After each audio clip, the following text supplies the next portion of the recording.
পাঞ্জাবের রয়েছে নিজস্ব ঐতিহ্য, সংস্কৃতি, ভাষা, খাদ্যাভ্যাস সহ বিভিন্ন ধরনের নিজস্ব সংস্কৃতি।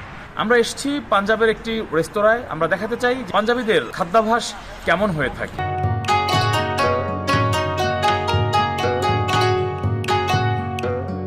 এটাকে বলা হয়ে থাকে ছোলে বাটোরে।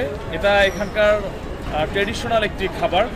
মূলত হচ্ছে এখানকার যে স্থানীয় গমের আটা তৈরি বিশেষ প্রক্রিয়ায় খাবারটি বানানো হয়ে থাকে এবং এটা মূলত এখানকার স্থানীয় যে ডাল রয়েছে বিভিন্ন ধরনের, সেই ডাল দিয়ে এই খাবারটি সাধারণত খায় এখানকার বাসিন্দারা। এটি অত্যন্ত সুস্বাদু এবং খুবই মজাদার একটি খাবার।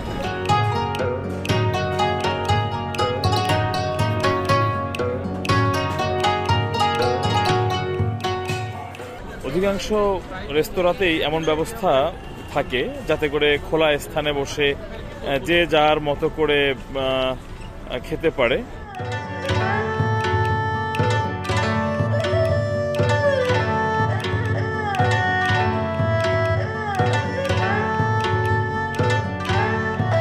রেস্তোরাঁর ভিতরে আমরা দেখতে চাই কিভাবে খাওয়া দাওয়া করছে পাঞ্জাবের নাগরিকরা।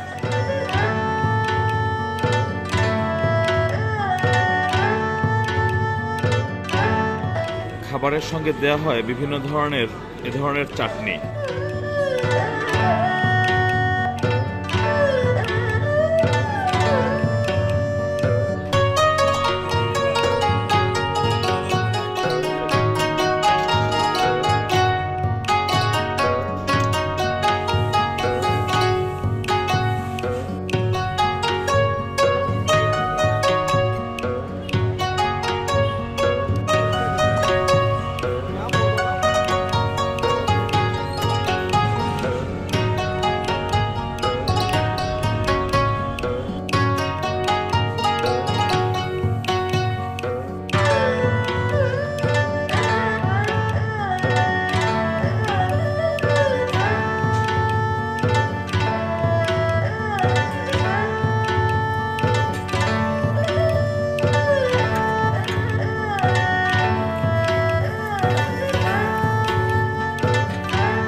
পাঞ্জাবিদের অন্যতম খাবার হলো গমের তৈরি আটা থেকে বিভিন্ন ধরনের খাদ্য সামগ্রী, রুটি এবং পনির, দুগ্ধ জাতীয় খাবার।